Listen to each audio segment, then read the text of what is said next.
ഇന്ത്യ-പാകിസ്ഥാൻ സംഘർഷവുമായി ബന്ധപ്പെട്ട അഭിപ്രായ പ്രകടനങ്ങളിൽ പ്രവർത്തക സമിതി അംഗം ശശി തരൂരിനെ ശക്തമായ താക്കീത് നൽകി കോൺഗ്രസ് നേതൃത്വം.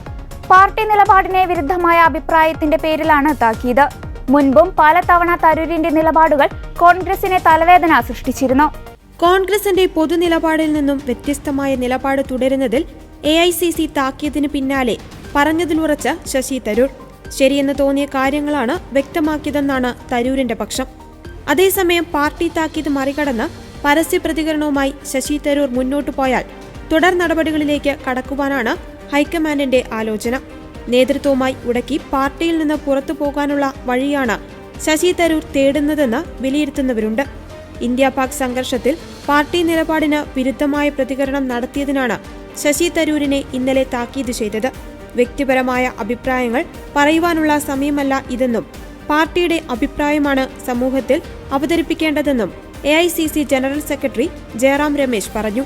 തരൂർ പരിധി ലംഘിക്കുകയാണെന്ന കടുത്ത വിമർശനമാണ് മുതിർന്ന നേതാക്കൾ യോഗത്തിൽ ഉയർത്തിയത്.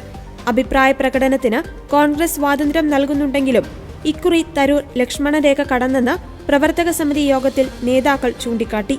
അതേസമയം തരൂരിന്റെ അഭിപ്രായം പാർട്ടിയുടെ അഭിപ്രായമല്ലെന്ന് വാർത്താ സമ്മേളനത്തിൽ ജയറാം രമേശ് വ്യക്തമാക്കി. കൂടാതെ US പ്രസിഡന്റ് ഡൊണാൾഡ് ട്രംപിന്റെ ഇടപെടലിൽ അതൃപ്തി അറിയിച്ച തരൂർ ഇന്ത്യ വിദേശ രാജ്യങ്ങളുടെ മധ്യസ്ഥത തേടാൻ സാധ്യതയില്ലെന്നും സമൂഹമാധ്യമങ്ങളിൽ കുറിച്ചിരുന്നു. US ഇടപെടലിനെ കോൺഗ്രസ് ചോദ്യം ചെയ്യുന്നതിനിടെയായിരുന്നു ഈ പരാമർശം. ഇന്ത്യ-പാക് സംഘർഷം മോദി മികച്ച രീതിയിലാണ് കൈകാര്യം ചെയ്തതെന്ന് തരൂർ മാധ്യമങ്ങളോട് പറഞ്ഞിരുന്നു. ഓപ്പറേഷൻ സിന്ദൂറിന് ഫുൾ മാർക്ക് നൽകിയ തരൂർ മോദി കഴിഞ്ഞ ദിവസം നടത്തിയ അഭിസംബോധനയും പ്രകീർത്തിച്ചിരുന്നു.